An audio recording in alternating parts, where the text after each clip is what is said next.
Hello, this is Haske TV News with Ahmed Abubakar.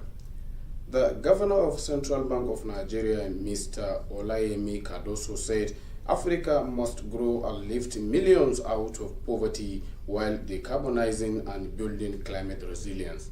The reports.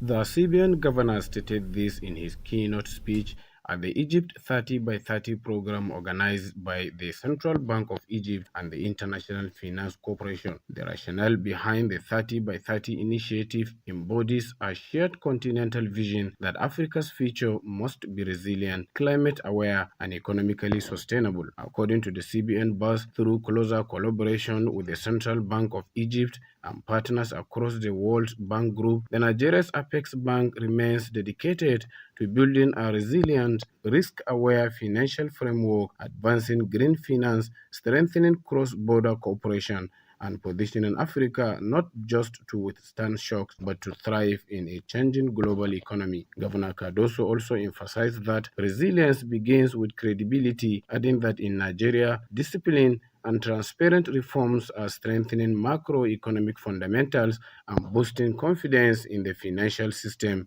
laying the groundwork for sustainable growth. Furthermore, Governor Cardoso noted that climate risk is financial risk, noting that it affects sovereign ratings, cost of capital, inflation dynamics, food security, insurance markets, and fiscal sustainability. He argued that Africa contributes the least to climate change, yet bears some of its highest cost. He, however, noted that Africa also offers some of the world's greatest opportunities in renewable energy capacity, biodiversity, a young population, and rapidly evolving financial.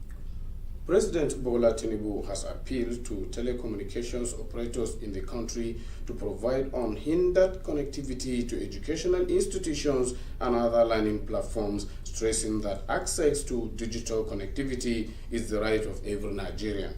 The president noted that while commercial considerations often determine how telecom services are deployed, many educational institutions with limited commercial appeal remain inadequately connected. He urged operators not to allow short-term business interests to hinder digital inclusion. Speaking on Thursday in Lagos through the chairman of the board of the Nigerian Telecommunications Commission, Mr. Idris Olo Urunimbe, the president called on telecom companies to consider zero-rated access for educational platforms and the digital creative industry. The appeal was conveyed during a meeting with telecom operators led by the chairman of the Association of Licensed Telecom Operators of Nigeria, Engineer Benga Adebayo. Oloru Nimbe emphasized that such investment should be seen not as revenue losses but as deferred profits that will ultimately strengthen the economy. The federal government has shut down the Solid Unity Nigeria Limited mining site in Kampani, Zurak, was a local government area of Plateau State following an alleged carbon monoxide leak that reportedly killed 38 miners and injured more than 20 others. The government also ordered a forensic investigation to determine the exact cause of the incident.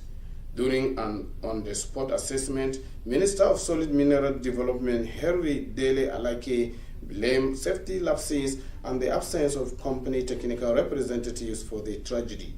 He stressed that license holders are responsible for enforcing safety standards and assured that a full investigation would be conducted to prevent a reoccurrence.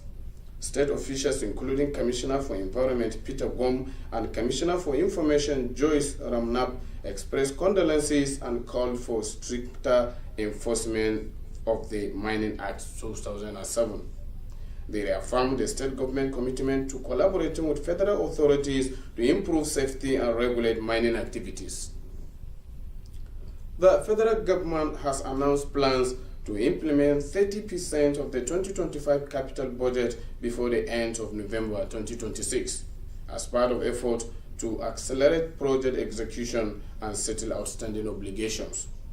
The remaining 70% has been rolled over into the 2026 capital budget to ensure the seamless continuation of ongoing projects. This directive was conveyed by the Minister of State for Finance, Mrs. Doris Ozoka Anite, during a stakeholders meeting at the Federal Ministry of Finance in Abuja. In a statement issued by the Office of the Accountant General of the Federation, the minister stressed that all capital disbursements must strictly comply with the Public Procurement Act and due process requirements. Ozoka Anita emphasized that no capital payment should be processed outside approved procurement procedures, adding that adequate funds are available to clear pending obligations. Also speaking, the Accountant General of the Federation, Dr. Shamsuddin Ogunjimi, disclosed that the government integrated financial management information system has been fully restored and that warrants have been issued to ministries, departments, and agencies. This is Haske TV News. We now go for a break, after which we'll resume and the news will continue. Stay with us.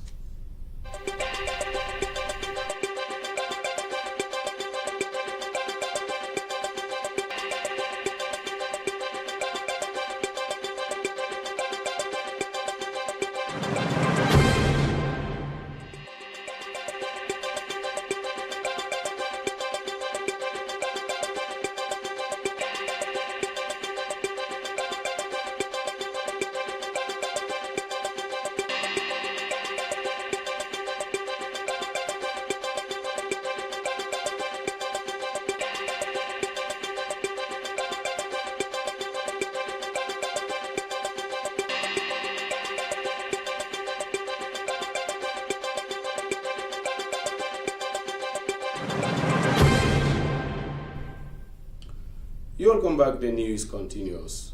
Members of the Kano Hizba Co have arrested 9 Muslims in Kano for allegedly eating in public during fasting hours on the first day of Ramadan. According to Deputy Commandant General Mujahid Aminuddin, 7 men and 2 women were detained after they were seen eating during the daytime fast, claiming they were unaware that Ramadan had begun. The Hizba operates in Kano, one of the 12 northern Nigerian states where Sharia law functions alongside the country's secular legal system. Aminuddin said the detainees would be taught about the importance of fasting, prayer, and reading the Holy Quran. It remains unclear how long they will stay in custody, though in previous cases, families were contacted after release to ensure compliance.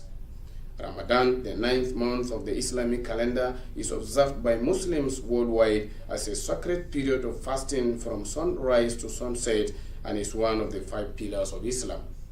While exemptions exist for the sick, pregnant women, travelers, and the elderly, Hizba officers routinely monitor public spaces during the holy month to ensure and to enforce adherence to fasting rules.